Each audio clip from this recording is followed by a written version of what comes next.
কথায় আসি। আসলে যখন নতুন করে এই মানুষগুলোর সঙ্গে পরিচিত হই, যখন তাদের কাছাকাছি আসি, পাশাপাশি আসি, তখন না সমস্ত ভাবনা কীরকম গোলমাল হয়ে যায়। নিজেদের ক্ষুদ্রতাটা সেটা সামনে চলে আসে। আসলে কিভাবে এই লড়াইটা তারা চালিয়ে যান, কিভাবে তারা বিভিন্নভাবে তার চারপাশটাকে আলোকিত করেন, কতটা নিভৃতে থেকে, কতটা অন্তরালে থেকে আমরা কেউ বুঝতেই পারি না। তাই ওদের পাশে দাঁড়িয়ে নিজেদের অত্যন্ত ক্ষুদ্র মনে হয়। আমরা শুধু আশা করব যে এভাবেই তাদের সান্নিধ্য আমরা পেতে থাকবো। আমি পরের জনের কথায় আসি। আমরা তো জানি যে আমরা এখন নারীদের অধিকার সম্পর্কে অনেক সরব, অনেক সচেতন, কিন্তু তাও বিভিন্ন সময় নারী সফট টার্গেট। আমাদেরই মধ্যে থেকে অনেক মহিলা তারা উধাও হয়ে যাচ্ছেন। কখনো অভাব, কখনো অন্য কোনো সমস্যা, কখনো তাদের আবেগ বা তাদের হৃদয়, সেগুলোকে কোথাও বাজি করে তাদেরকে পাচার করে দেওয়া হচ্ছে দূর দেশে। কেউ জানে না তারপর তাদের পরিণতি কী, তাদের ভবিষ্যৎ কী। আমরা সরব হই, আমরা খবর করি, অনেক সময় আমরা সোশ্যাল মিডিয়ায় সরব হই, কিন্তু সত্যি কি আমরা ওই দূর প্রান্তে গিয়ে দুর্বৃত্তের চোখে চোখ রেখে লড়াই করার, প্রতিরোধ গড়ে তোলার স্পর্ধা, সাহস দেখাতে পারি?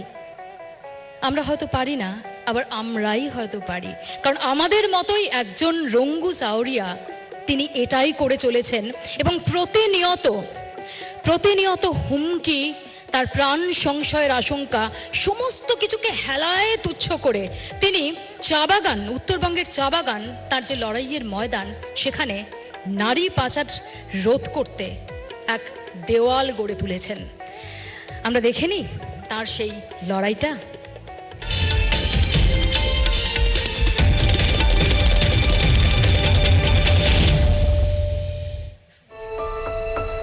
আর ৫-৭ জন মেয়ের মতন স্কুল কলেজের গণ্ডি পেরিয়ে পেয়েছিলেন শিক্ষকতার কাজ,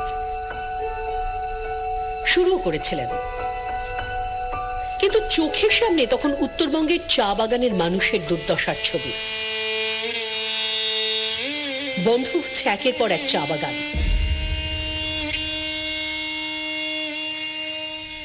যেন সমস্ত চা বাগান জুড়ে দুর্ভিক্ষের হাহাকার।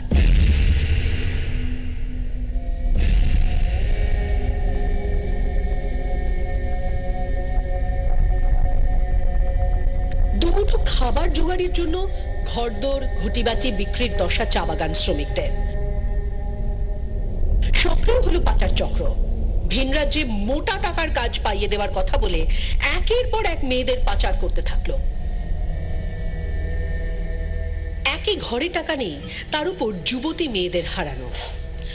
অসহায় মানুষগুলোর পাশে দাঁড়ানোর অঙ্গীকারে ব্রতী হলেন প্রিন্স সাউরিয়া পাহাড়িয়া। এলাকার সবাই রঙ্গু সাউরিয়া বলেই চেনে। 2003 সাল থেকে শুরু করে এখনো পর্যন্ত 800-র বেশি বয়স্ক মানুষকে ঠিকা শ্রমিক থেকে মুক্ত করেছেন। উদ্ধার হওয়া যুবতীদের পুনর্বাসনের ব্যবস্থা করেছেন। পুনে, দিল্লি, মুম্বাই, উত্তরপ্রদেশ, বিহার, হরিয়ানা, রাজস্থানের বিভিন্ন রেড লাইট এরিয়া থেকে পাচার হওয়া মেয়েদের উদ্ধার করতে গিয়ে প্রাণনাশের হুমকি পর্যন্ত পেয়েছেন বারবার। কিন্তু তাতেও থেমে যাননি রঙ্গু। পাচার চক্রের বিরুদ্ধে সাধারণ মানুষকে সচেতন করতে 2000 ক্যাম্প করেছেন তিনি। পুলিশ প্রশাসনের সাহায্য নিয়ে আজও সরব তার সাহসী পদক্ষেপ।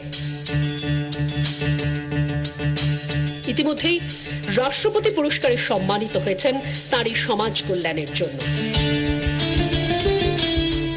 স্বপ্ন এলাকার পাচার চক্র পুরোপুরি বন্ধ করা, সেই সঙ্গে উদ্ধার হওয়া মেয়েদের পুনর্বাসন দেওয়ার জন্য রিহ্যাবিলিটেশন সেন্টারের ব্যবস্থা করা। তিনি রঙ্গু সাউরিয়া। 24 ঘন্টা অনন্য সম্মান, অনন্য সাধারণ বিভাগে সম্মানিত। তাকে সম্মান জানাতে পেরে আমরাও গর্বিত। আর তাকে সম্মাননা প্রদানের জন্য আমি মঞ্চে আসতে অনুরোধ করব বিশিষ্ট ফুটবলার প্রশান্ত ব্যানার্জি, প্রশান্ত দা, চিত্র পরিচালক শিবপ্রসাদ মুখোপাধ্যায়, রেডিও মির্চি আরজে শ্রী এবং SBI HM এর ডিরেক্টর বিদিশা সরকারকে। আসুন প্লিজ।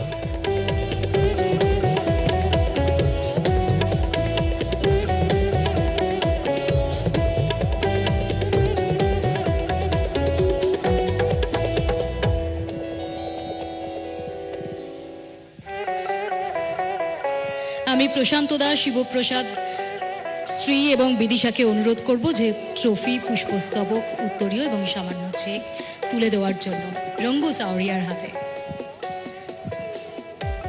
রঙ্গুর এই লড়াইটা আরও মজবুত হোক, আমরা সেই শুভেচ্ছা জানাবো।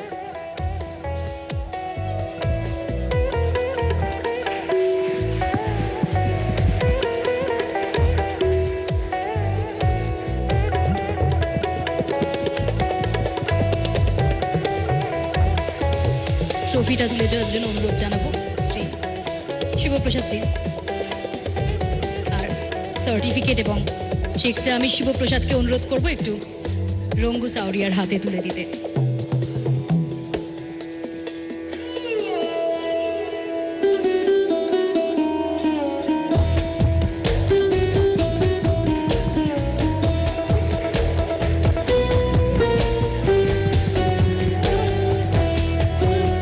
রঙ্গু, অভিনন্দন। রঙ্গু, একটু শুনবো যে কত প্রতিকূলতা ওখানে ফেস করতে হয়েছে এই কাজটা করতে, আরো কত পথ যেতে বাকি? ফার্স্ট অফ অল 24 ঘন্টাকে আমি ধন্যবাদ দিতে চাইছি, যার জন্য সবার জন্য আমি আজকে এখানে আছি। স্পেশালি বাইজু জি, ওনাকে আমি থ্যাঙ্কস বলতে চাইছি। তারপরে আমার অর্গানাইজেশন, তারপরে আমার যত টিম আছে সবাইকে। স্পেশালি এই যে কাজটা আমি করছি, জানি না কেন করছি, আমাকে লাগে আমি একটা মেয়ে, আমি একটা ফিল করতে পারি যেরকম মেয়েদের সঙ্গে যে অন্যায়টা হচ্ছে, যেভাবে মানে ওদের সঙ্গে যে একটা রেড লাইট এরিয়ার মধ্যে কি হয় সেটা আপনারা সবাই জানেন, সেটা আমাকে এখানে বলা কোনো উচিত না। তো ও যারা বাঁচতে চাইছে সে এরিয়া থেকে, ওদের জন্য আমার এটা লড়াই, শুধু আমার না, এটা সোসাইটির জন্য আমার লড়াইটা আছে। যাদের জন্য আমি যতদিন আমি আছি ওদের জন্য আমি আমার এই লড়াইটা আগাইতে নিয়ে যাব। Thank you. ধন্যবাদ রঙ্গু, অভিনন্দন। এবং আমরা কামনা করব আপনার দীর্ঘ কর্মময় জীবন অতন্দ্র থাক, আপনার সদা জাগ্রত দুই চোখ, এবং যাতে আর একটি মেয়েকেও এইভাবে উধাও হয়ে যেতে না হয়। আপনার এই লড়াইয়ে আমরাও পাশে আছি।